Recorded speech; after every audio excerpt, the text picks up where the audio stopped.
vous au taxi? Les taxis, c'est pareil. Ils tournent beaucoup en ville sur Paris. Les FAP, ils en ont aussi. Si on fait trop de villes, ça finit par se boucher. Et à la préfecture, eux, ils n'ont pas de soucis avec le contrôle sur leur véhicule. Bon. Si même les préfectures se laissent avoir, nous voilà rassurés.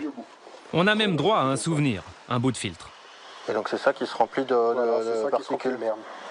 Il y a toutes les suies d'échappement, tout ça. D'accord. C'est pas la céramique en elle-même qui est cancérigène. C'est ce que ça bloque, quoi. C'est ce que ça bloque. D'accord. Bon, après, vous n'allez pas le manger. Non, non. Les gens qui appellent le filtre à puissance, le filtre à problème. Le filtre à oignon, c'est sûr que c'est pas la même. Oui, rappelons-le, c'est carrément interdit.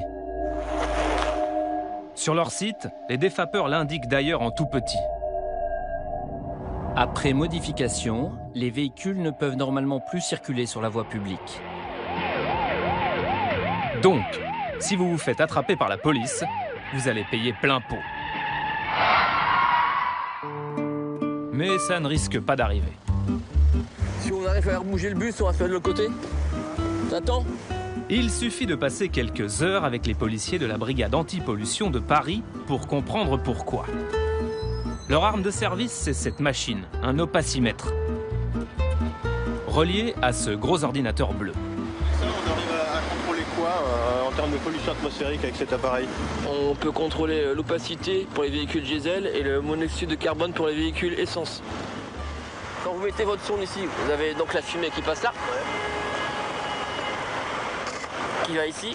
Si c'est noir, le récepteur il ne reçoit pas l'émetteur. Donc quand tu m'attends, c'est que ça pollue. C'est comme ça que ça marche au niveau d'opacité. Mais de toute façon, les particules diesel, vous les voyez. Et justement, non, c'est bien le problème. Les particules fines, on ne les voit pas. Ce qui fait que les policiers ne verbalisent que les diesels qui fument bien noir. Comme ce vieux break.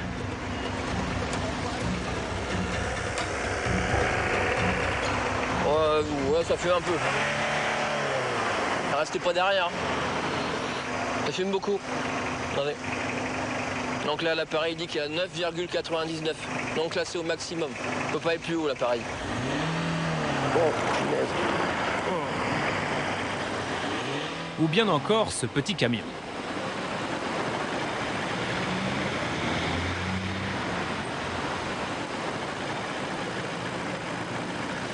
Vous avez vu, monsieur 49 000 km. Ah oui, Eh oui, c'est pas ma faute. 49 000 km. Bah oui, Le il véhicule. est tout neuf. Pour le chauffeur, ce sera 90 € d'amende et l'obligation de réparer son moteur. En revanche, les petits malins qui ont viré leur filtre en douce, eux, peuvent rouler tranquilles. En fait, on contrôle comme les contrôles techniques. Hein. Ils ont le même appareil. Hein. C'est exactement la même chose. Hein. Ni plus ni moins. Ni plus ni moins. Ici, on enlève le filtre et qu'on reprogramme la voiture. Ah, là, on pourrait pas le voir. Si on l'enlève à l'intérieur, qu'on ressoude et qu'on reprogramme le moteur, ça, il n'y a pas moyen de le voir. Il n'y a pas moyen. Ah, ça vous amuse bien, hein, de filouter la maréchaussée. Mais c'est pas drôle du tout. Parce qu'au final, ces particules bien sales, elles envoient les gens chez le docteur.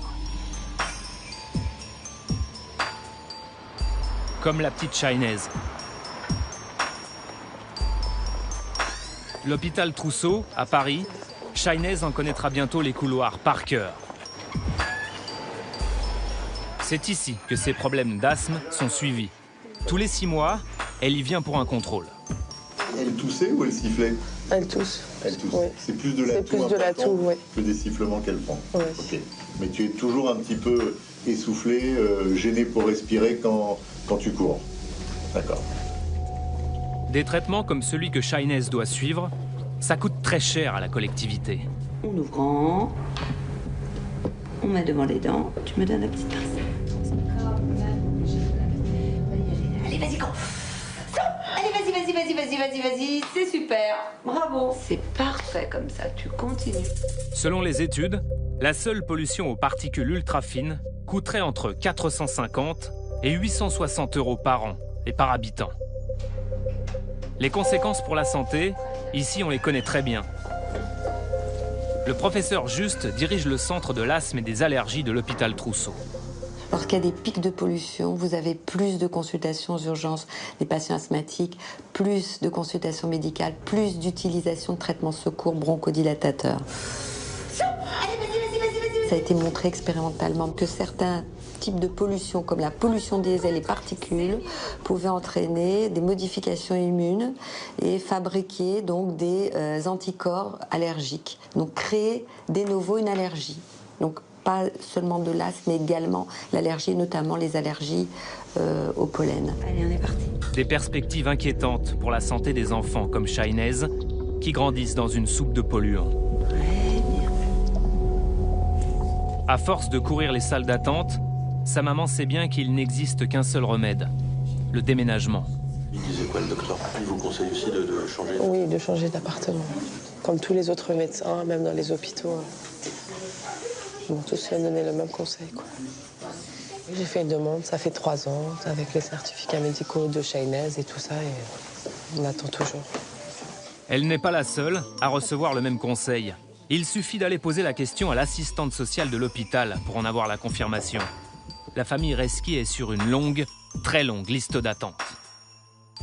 Pour un changement de logement comme ça, il faut compter entre 8 et 10 ans. 8 et 10 ans? Ouais, c'est super compliqué. C'est très très compliqué, malgré les certificats médicaux, malgré les situations, l'état médical des enfants, malgré les demandes des parents, les demandes de renouvellement, malgré nos courriers à nous. Il y a tellement une pénurie de logements en Ile-de-France que du coup, cette famille elle est logée, certes dans des conditions qui sont catastrophiques, mais au moins elle a un toit et voilà, je pense qu'ils sont un peu dans cette optique-là et malheureusement... il n'y a que l'attente et refaire des demandes de logement sans arrêt, sans arrêt, sans arrêt, sans arrêt.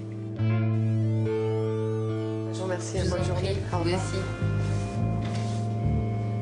On ne sait pas trop si c'est à cause de notre caméra ou si c'est juste une heureuse coïncidence.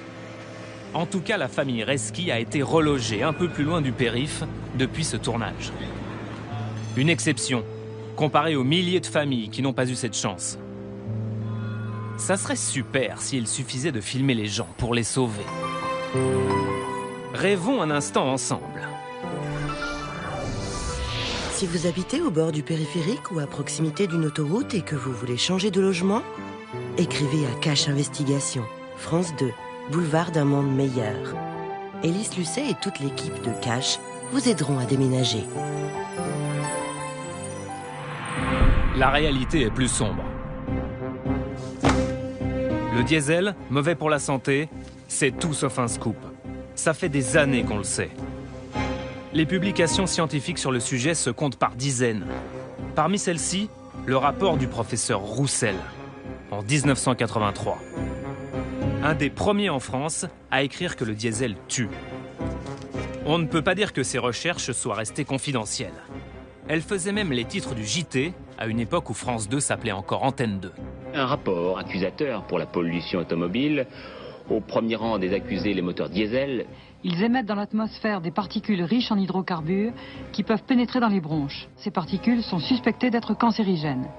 Le professeur Roussel avait ciblé le diesel dans ses conclusions. Pour le moment, l'accroissement du parc automobile équipé en moteur diesel n'est pas souhaitable. C'est peu dire qu'il n'a pas été entendu. 30 ans après, il y a 20 fois plus de diesel dans notre pays. Une décennie après le rapport Roussel, la Société française de santé publique remet le couvert. Pour elle, pas de doute dans la communauté scientifique. Particules et cancers vont de concert. Parmi les scientifiques qui rédigent ces conclusions, le professeur Denise Mirou.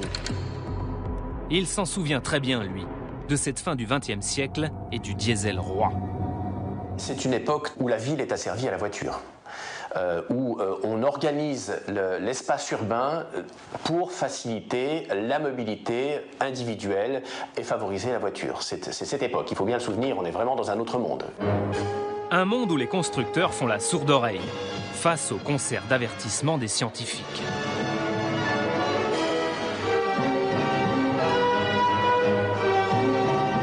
Le diesel pollue beaucoup moins qu'un moteur essence sans catalyseur